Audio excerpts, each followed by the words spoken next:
Thanks for watching. If you enjoyed this video, make sure to like and subscribe so you can see more of the Fly Route podcast. Also, I got to talk to you about my sponsors, Pick'em Wars. It's free to play. The link is in the description of this video. You just pick the winners of the NFL games on Sunday, and the players with the most correct picks get a share of a $500 prize. So I'm going to give you what I think the real fly route is for Kyrie Irving.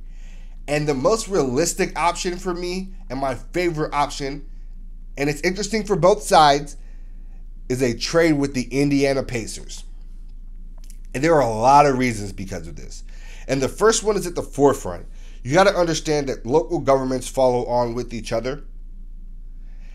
We just saw LA institute the same vaccine protocol that New York and San Francisco had, which means Clippers are out, Lakers are out, etc. already.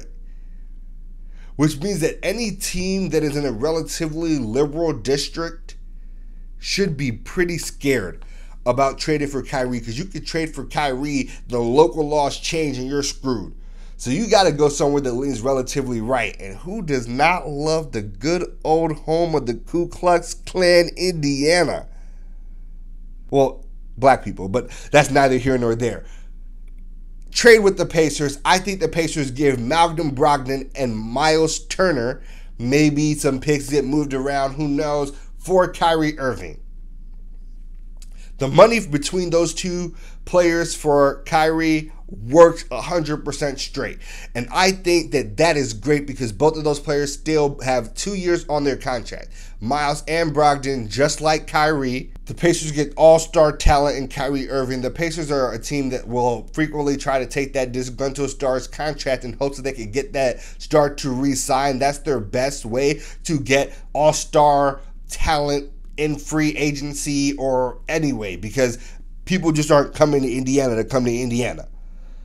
So they take a big swing at Kyrie. I feel like Sabonis is amazing, but Sabonis and Turner on the floor together has been clunky consistently, and they would actually benefit from clearing out that logjam and giving Sabonis some more paint area to work with and work off of with Kyrie. That would actually be nuts. And I think Brooklyn instantly gets way better for this because at center, Myles Turner instantly becomes the best center option on that team. It fills their biggest defensive hole and makes Brooklyn a much better defensive team, especially being able to protect around the rim. Malcolm Brogdon is a good rotational piece. He can be your starting point guard. That plus Patty Mills puts you in a pretty good place, and the increased defensive pressing you get from Myles Turner is actually important. And Malcolm Brogdon is actually a great piece for them because he's a really efficient player. He does not need the ball a lot to get off. He had a 50-40-90 season. The last thing for me here is there have been some rumors that people point out Cavs are getting tossed around for K-Love. I don't think that's going to happen.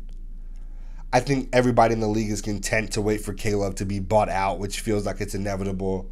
I heard the D'Angelo Russell Minnesota moves. That's actually a vibe, I won't lie. Bringing D'Angelo Russell back home to the Nets would be definitely cool to see. I like the fit of Brogdon Turner better for sure, and I'm not sure what the extra piece that comes back from Minnesota to beat that deal, especially in a world where the Pacers have already proven that they're willing to move Malcolm Brogdon. They tried to move Malcolm Brogdon in picks for Ben Simmons.